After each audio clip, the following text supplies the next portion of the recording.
Today's plan is to head out to Thunder Valley Casino tonight to play some live 3-6 limit, because on Tuesdays and Thursday nights all this month they're doing a promotion for the holidays where from 6 to 11 at night every hour they're doing a drawing in the card room, and they're giving away stuff like free $500 to a couple people, free $200 to a couple people, and all sorts of free electronics like an iPad, laptop, Xbox One, all sorts of free cool stuff. So I want to head out there just for that to play. I think it'd be fun. And yeah, I just want to go play some live poker. But if you look behind me, you notice it's wet outside, it's raining, it's been like this all day, and it's supposed to get worse later this evening. And it's not thundering right now, but it was thundering earlier. And it's about a 30-minute drive out to Thunder Valley, so I'm definitely going to have to check the freeways. If the freeways are bad, I'm not going to head out there because I don't want to get stuck in like an hour or an hour and a half traffic behind some accident. So that's the plan. I'm hoping to head out there. If traffic is bad, then I guess I'll just stay home and we'll do a live session instead. So yeah, I'm going to check on the traffic and then we'll figure out what we're going to do.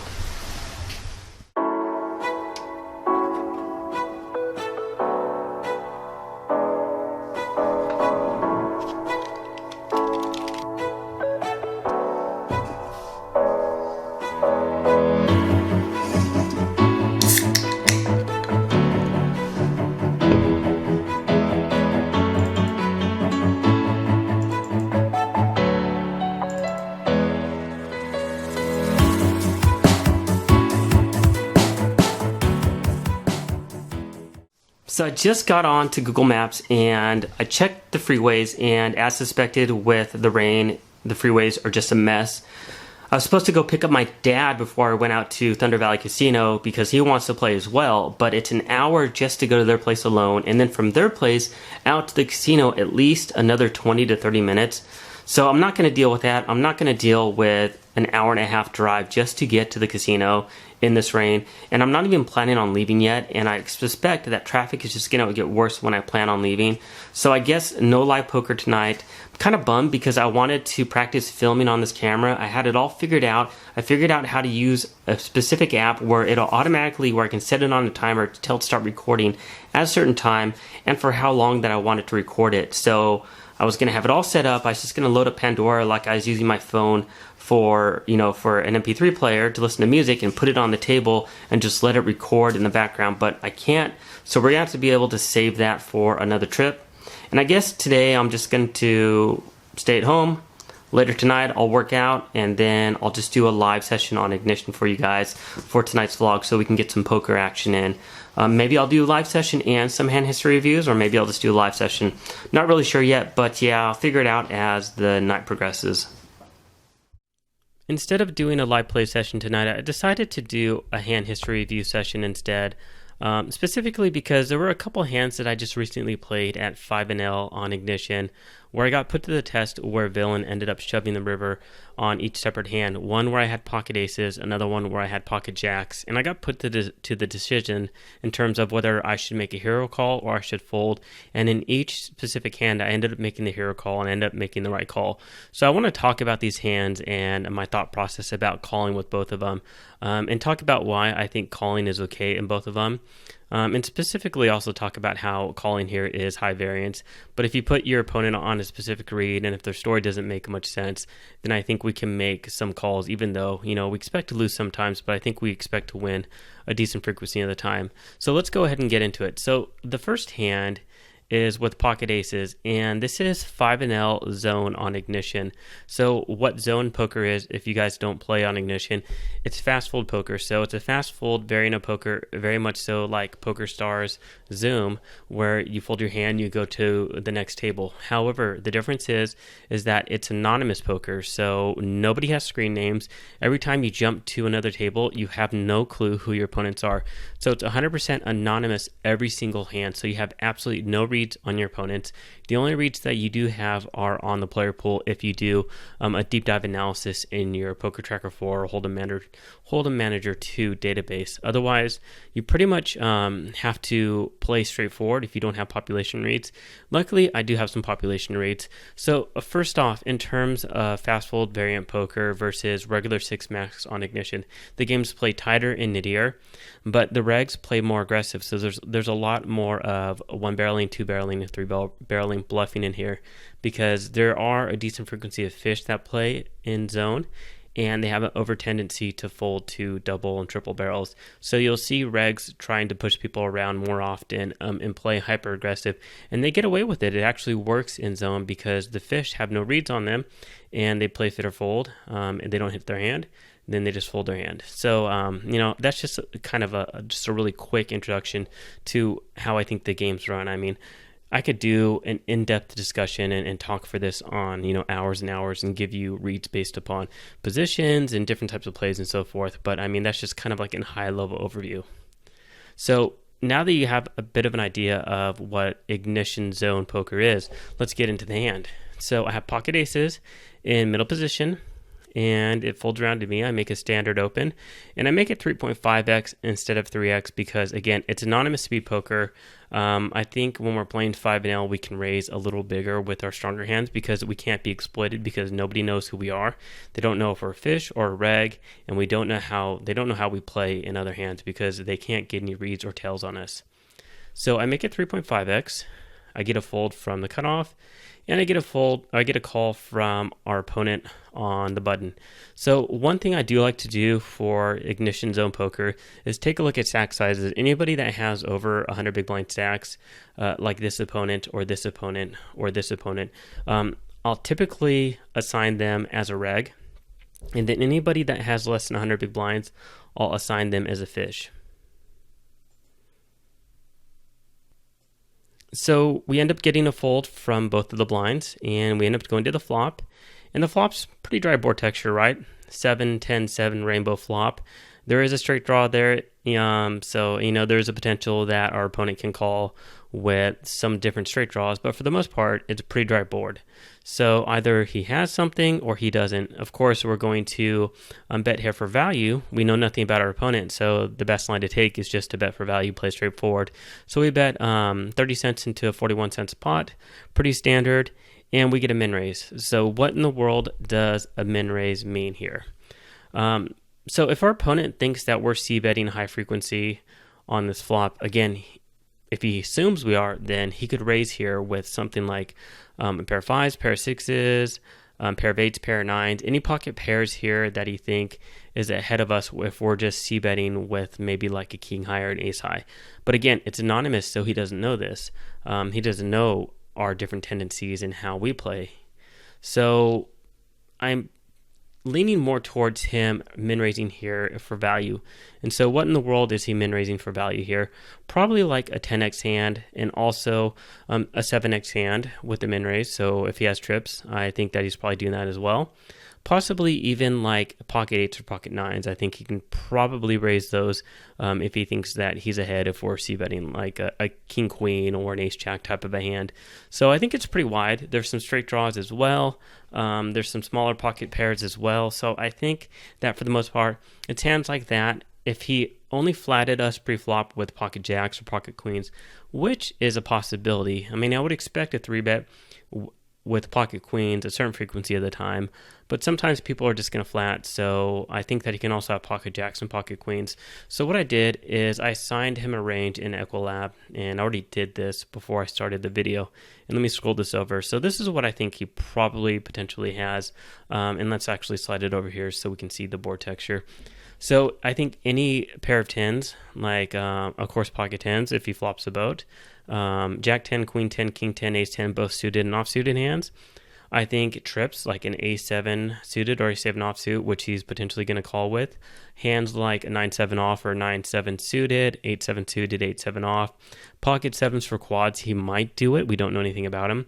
And then, of course, hands like pocket 8s, pocket 9s, and then open-ended straight draws with 9-8. So I think it's pretty wide. We might even be able to assign him things like pocket 6s as well, and maybe pocket 5s. We'll leave those out. So I think this is probably a decent range to assign to our opponent, and maybe even jacks and queens as well if he's flatting.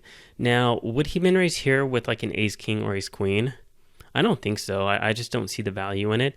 So I think it's more so hands where he actually has a pair, where he has a pretty good draw. So I think this is actually probably a decent range to assign to our opponent. And then if we go ahead and slide Equilab in, I have pocket aces, which I put in here. I put the board texture in. We enumerate the equity, and it shows us to be around a 70% equity edge against his range. And the reason for that is if we, let's actually pull this up, and actually let's do it this way instead of, I was going to enumerate it by using this, but let's do it this way instead, the old school way. So, if we look at his range, we beat pocket 9s, we beat pocket 8s, we beat pocket 6s. We're ahead of open-ended straight draws with 8-9. We're ahead of any just pair 10s, jack 10, queen 10, king 10, ace 10. And we're ahead of pocket jacks and pocket queens.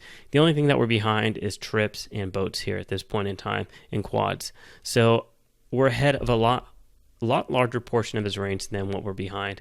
So given that, we have a couple options. We could re-raise, or we could just flat call. And it's a tough situation. So what happens if we raise? So let's say we raise it up again as a re-raise, and he pops it up again. What do we do? Are we going to commit? I think that it's close. I mean, we're at the top end of our range where we can do that with pocket aces. He doesn't know that, but I think it could go either or way. I elect to call. I'm not really sure if this is the correct play or not. I mean, I think potentially against his range, doing a deep dive equity analysis, we probably can bump it up and potentially get the money in. And if we're behind quads, trips, or a boat, then so be it. But I think against a majority of his range, we're probably ahead of a decent frequency of it. Now the question is, if we raise here, what's the best way to get value if we raise? If we raise here, we're going to get value from a 10x or a pair of 9s, a pair of 8s. Probably not. Open-ended straight draws might call. Of course, pocket jacks and pocket queens are going to get it in. So I think it's close. I didn't like to call, but I think you can definitely make an argument for raising as well. So I call, and I go ahead and let him take the lead on the turn. So I'd like to take a check call line or a check fold line on the turn, depending upon what card rolls off on the turn. Now, at first glance, the 8 looks pretty scary, but if we take a look at his range, it really doesn't do much for his range. Pocket 8s, yeah, just boat it up. 9-8 just gives him a combo draw now. Now he has a pair of 8s and pair of 7s with an open and straight draw. But for the most part, pocket 6s, now he has a gutter draw. But for the most part, it's unaffects a majority of his range up in here and a lot of the pocket pairs. I mean, he just picks up probably a little more equity with certain portions of his range, but if we think we're ahead on a flop, we're probably ahead on the turn. And if we go ahead and plug the numbers in Equilab, again, his equity just bumps up a little tiny bit, which is what I suspected. So we're still doing pretty well against his entire range.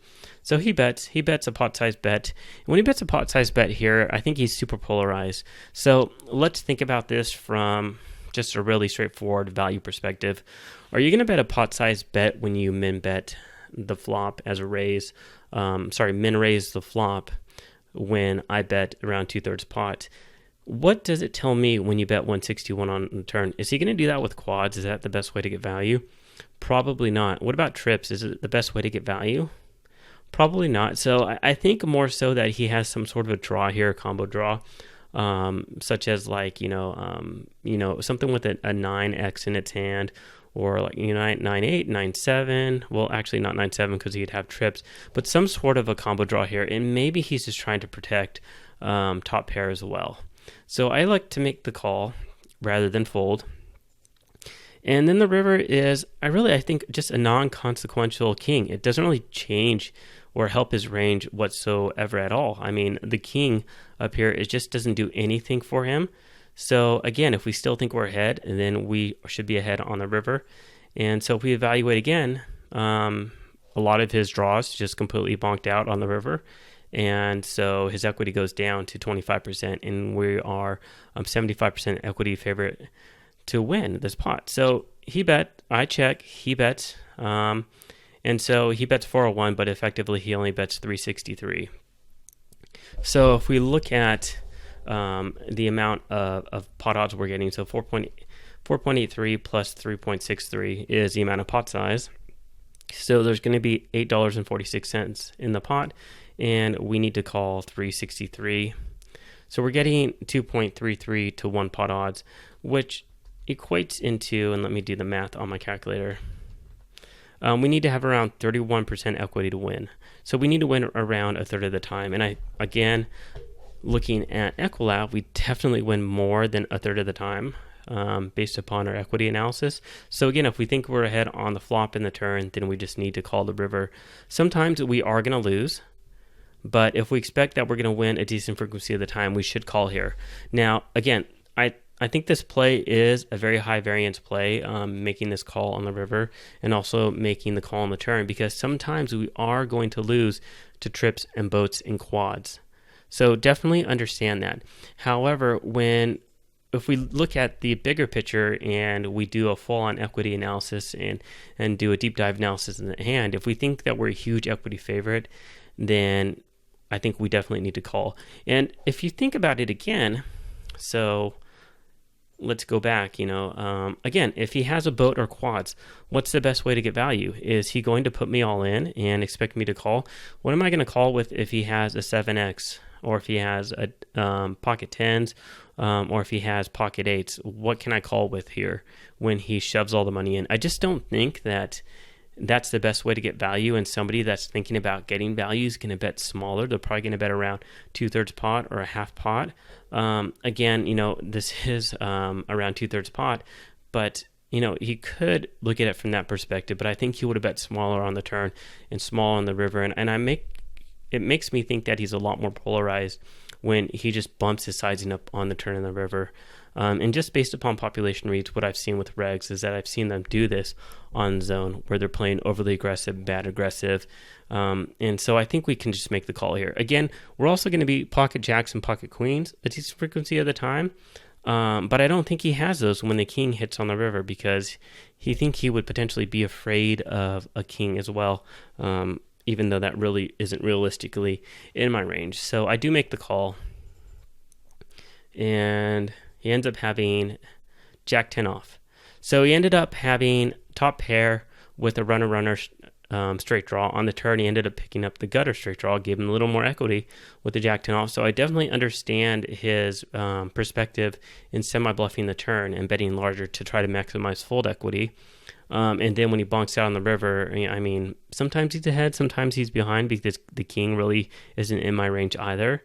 So he jams all in. From his perspective, it could be a value bet, but I don't know what he's getting called by that's worse. So to be honest, he probably should just be checking back this river for showdown value. And I just felt like he was really polarized at this point. And fortunately for him, he ended up running into the very top end of my calling range here. I think against smaller pocket pairs, he's probably going to get a lot of folds. So I don't think this play is really that bad of a play, but unfortunately for him, he just ran into me having pocket aces. It's really hard for me to fold here, to be honest.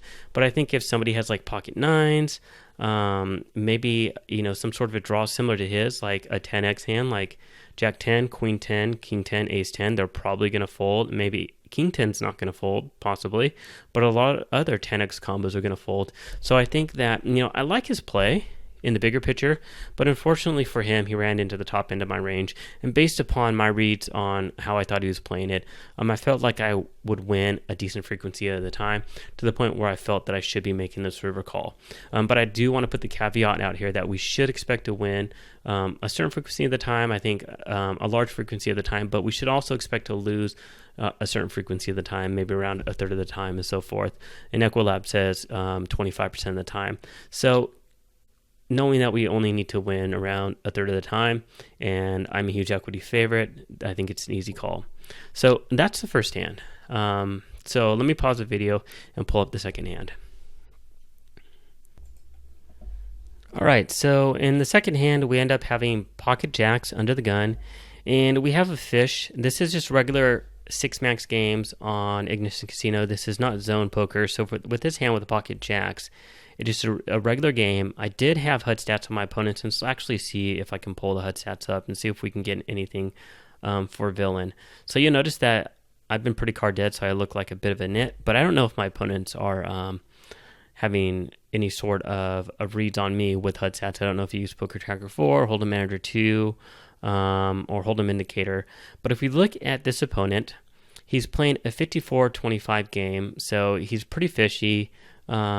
He's definitely loose passive, and it looks like he ended up timing out or missing orbit, and he's posting his dead blind just so he can play. So that alone tells me that he's a fish. So with pocket jacks, we go ahead and we raise it up to 20x instead of, 20 cents instead of 15 cents. We make it a 4x raise instead of a 3x raise, just because this guy's a fish and he's posting his dead blind so he can play a hand.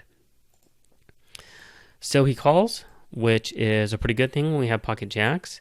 And then on the flop, pretty good flop for us, I think. So in terms of his range, we really don't have a clue what his range is. I mean, he has a VPIP of 54%. So he has an insanely wide range.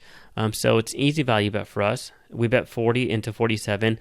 So I bet really big here because he called a 4x raise pre-flop. He posted his dead blind. It tells me he wants to play hands. When I actually played this hand against him, because he sat out, with the card catcher software for Ignition Casino and Poker Tracker 4, when the opponent sits out and they play back in their first hand, the HUD stats disappear. So when I played this hand against him, I didn't have any reads on him whatsoever, other than I knew that he was a fish. So it was a bit more difficult for me because I didn't have these stats available to me. But now looking at them, I definitely validates my thinking that he is a fish. So, a 54-25 just tells me enough right there. And knowing that he's a fish, I bet really big. He calls. So when he calls, what do we put him on? So I went ahead and already inputted some information into Ecolab, and let's go ahead and slide them over. And so what I did was, you'll notice that there's lots of combos here of hearts. So what I ended up doing, all the available combos of the nut flush of hearts, I put them in here. So ace deuce all the way through ace king. The reason why I even included ace king in here is that sometimes fish won't be raising those hands. Sometimes they'll just smooth call. They're not going to be 3-betting them. We could potentially remove this, but I'm just going to leave it in because I think there's a likelihood that he does have it. I think he also has, and let me get this back into here. I think that he also has ace deuce off and ace 5 off where he has the wheel draw. I think pocket deuces, pocket threes are definitely, with a boat is going to call pocket fours, with quads definitely going to call, but pocket deuces, pocket fives, pocket sixes, and all the way up to pocket tens, I think we'll call. I left jacks plus out simply because we do block him having jacks, and I left queens, kings, and aces because I expect a 3-bet. I also included 5-6, 7-6, and 5-7 for straight draws, whether they're an open-ended straight draw or a gutter straight draw. I didn't do a suit selection on these because I think he's going to do that with any suit. And then I also put jack high, queen high, and king high. I put some flush combos in here as well for where he has the hearts. So I wanted to make sure I put some additional flush draws in as well, in addition to the nut flush draw, because I think he's going to be calling with those as well. So let me go ahead and apply that, and let me pull Ecolab over. And so based upon this board texture, we're 73% equity favored just because he has lots of drawing hands and lots of pocket pairs that we beat. So the turn is a deuce of diamonds. It's somewhat a scare card, but in all reality, it just increases his equity, so now he has more draws. But the only thing that gets there is the ace 5 or the 5-6. The rest of his range, and let's actually pull Ecolab over. It really doesn't change much. He just picks up a little more equity with some draws. And so we should see his equity go up. And you notice it does bump up to 42%. So he does pick up some equity. And if we take a look at that equity here, actually, I guess his card matrix, you notice now he has a boat with pocket deuces. Of course, he already has a boat with these. Ace deuce picks up some equity now because now he has a pair with the straight draw. Ace 5 makes the wheel, and hands such as 5-6 end up making the straight. Pocket fives now has an open-ended straight draw. So you notice there's some decent equity here that he picks up on the turn, and that's why you see it bump up fairly significantly. Now, knowing this, and me putting him on, a fairly weak range where I know that he has a lot of draws, I go ahead and fire a second barrel. He calls, and then we go to the river, and it's the king of clubs. And so when he calls multiple different streets and we go to the river with the king of clubs, I don't know if I can get value by betting here on the river, because if he doesn't have a king and if I continue to bet 3 streets, then he's probably going to fold, because he's going to be afraid that either I have pocket kings, I have king queen where I was just barreling, maybe I had king queen of hearts, maybe I have ace king of hearts as well. And so if I bet this river, he's probably going to fold. So I think that we can check here with the option to try to get to him to induce to bet here and take a check call line, or we can just check and go to showdown. And I'm not 100% certain when he calls multiple ways when the king hits the river. I'm not certain if we can get 3 streets of value when the king of clubs hits the river. But talking about the king of clubs, this is a situation where this king of clubs is a scare card when it's not really a scare card, because it really doesn't fit into much of his range where he's calling the flop and the turn. If we look at my equity analysis, I mean, anything in here that has a king, there is ace king, king queen, king jack, king 10, and king 9, and this is probably potentially not even in his range. We could probably even take that out because he's probably 3-betting that, seeing that he is 3-betting 6%. So he doesn't have that many. Maybe if he is calling with weaker kings, such as king 8, king 7 of hearts as well, I guess we could put those in here. So let's just actually put these in here just to give him a bit more equity. And we'll apply that, and then we'll put the king of clubs on the river. So you notice going to the river, let's actually take this out. His equity actually declines a bit because he doesn't have that many combos of kings. And so we are roughly 60% equity favorite to win this hand. So, given the fact that I don't think I can get 3 streets of value when the king hits a river, I think that we can check with the hope that we can induce him to bet here. Maybe he bets a third of a pot, maybe he bets a half of a pot, maybe he bluffs. And if he checks back, that's fine as well. I mean, there's already 337 in the pot. So we check, and he jams. And when he jams here, I actually went into the tank and I really thought about it. And I thought about what his range was, and I kind of walked through the hand and time banked it and went through, okay, well, what would he call me on the flop? What would he call me on the turn? And how does the king change anything?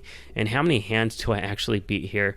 And I was just thinking about it. I mean, ace 5 beats me, pocket 3s, pocket deuces, a 4x as well, and 5-6. And let me actually, you know what? One thing I forgot to put in here was the hands that have a 4 in it as well.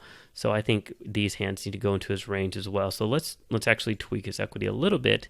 Now it's 50-50 if we include those. Realistically, is he calling with 6-4 off, 5-4 off, 4-3 off pre-flop? He's probably going to fold these. So I'm going to take the off-suited ones out and leave the suited ones in. And then we'll look at the equity. And we are just a bit of an equity favored edge here, and we are getting 2-1 on our money. So when we get 2-1 on our money, I'll just go ahead and put the calculator in.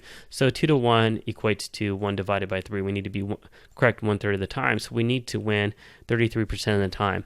When we think that we're going to win more than 33% of the time, we should be snap calling here. Again, this is high variance, so understand that when we do make these calls, it is going to be high variance. We do expect to win, a decent frequency of the time, but we do expect him to turn up like a 4x, the wheel, the boat, quads. We do expect him to turn up hands like that we lose against as well. So I do make the call, and we'll take a look at his hand, and he had pocket 5s. Do I hate this play from him? I don't hate it. I don't love it either. So I think he can. I don't know what the problem with him betting this on the river and jamming all in. If he's betting pocket 5s to turn to a bluff, he doesn't really need to, because if I'm betting 2 streets with just overcards like ace jack, ace queen, queen jack, maybe missed flush draws as well. So any sort of combos and missed flush draws, then he can just check back because he has decent showdown value with pocket fives where the king really doesn't change much, where he has an overpair. Yeah, he's going to lose to like pocket sixes, sevens, eights, and nines sometimes if he checks back. But I think it's okay because he has decent showdown value. Does he really need to turn it into a bluff? I mean, it's close. I mean, if he thinks that I'm on a really strong range of overpairs and he's going to try to get me to fold those, then yeah. But the problem with him just jamming all in here is that he looks super polarized again. So, if he has a value hand here, do I expect him to jam here? If he has ace five, if he has 5-6, if he has pocket threes, pocket deuces, pocket fours, 3-4 suited, 5-6 suited, any of those type of hands, would I expect him to just shove all the money in on the river for value? It doesn't make that much sense to me. It makes more sense that he would be doing this as a bluff for missed straight draws, missed flush draws, and maybe smaller pocket pairs like this where he thinks he doesn't have good showdown value. And so I tanked. I thought about this. I thought about folding. I almost folded, but when I let the time bet run out and I really thought about it, I felt like this felt more like a bluff to me. And I made the call, and luckily I was correct. But, I got lucky because luck is a factor. But it just, his story didn't make that much sense. Why is he taking a call line on the flop and the turn and just jamming the river for roughly a pot size bet? It doesn't make that much sense from a value perspective, especially from somebody that's a bit of a loose passive opponent as well. So it looked more like a bluff to me, and so I called it off, and luckily he ended up turning his pocket fives into a bluff here on the river. So that's the two different hands. I wanted to talk about those hands, and I ended up spending a lot more time discussing these hands than I actually thought I would, so close to 30 minutes. And I think the biggest takeaway here is that when you are put to the test on the river with a tough decision for a decent frequency of your stack, like 2/3 of your stack, like 60 big blinds plus, then you really need to deduce what your opponent's range is going from pre-flop all the way to the river and see what makes sense in their story and what really doesn't make sense. And, look at what you beat and what you lose against, and try to estimate what your equity is versus how many hands you're ahead of and how many you're behind of.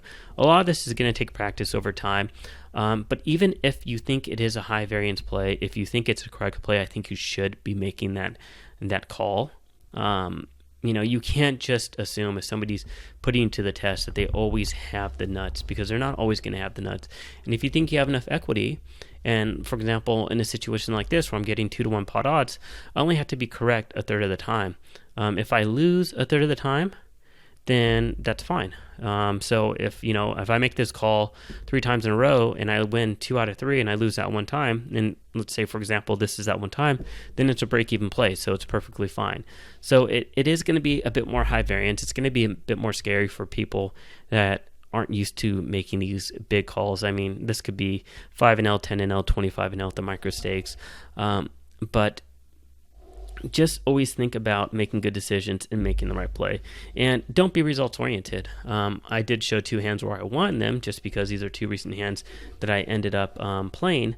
But sometimes when I make these calls, I lose. Last night, I ended up losing a river hero call where my opponent was very polarized, where he was bluffing sometimes, he was value betting sometimes.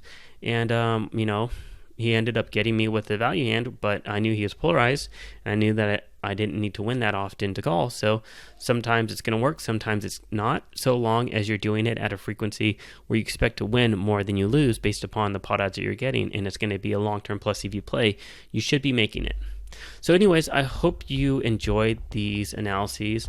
Let me know what you think. Let me know in terms of, do you think my analysis on the ranges were correct? I tried to do what I thought was a fairly realistic analysis of my opponent's ranges, but of course they're never going to be 100% correct. But yeah, so let me know what you thought. If you liked this video, go ahead and click the thumbs up. If you're not subscribed to my YouTube channel, please subscribe. And if you haven't checked out microgrinder.com, check out our website where we have all sorts of free and low-cost training resources for you fellow poker players. So thanks for watching. Appreciate it. Hope you guys have a good night, and I'll see you at our next vlog.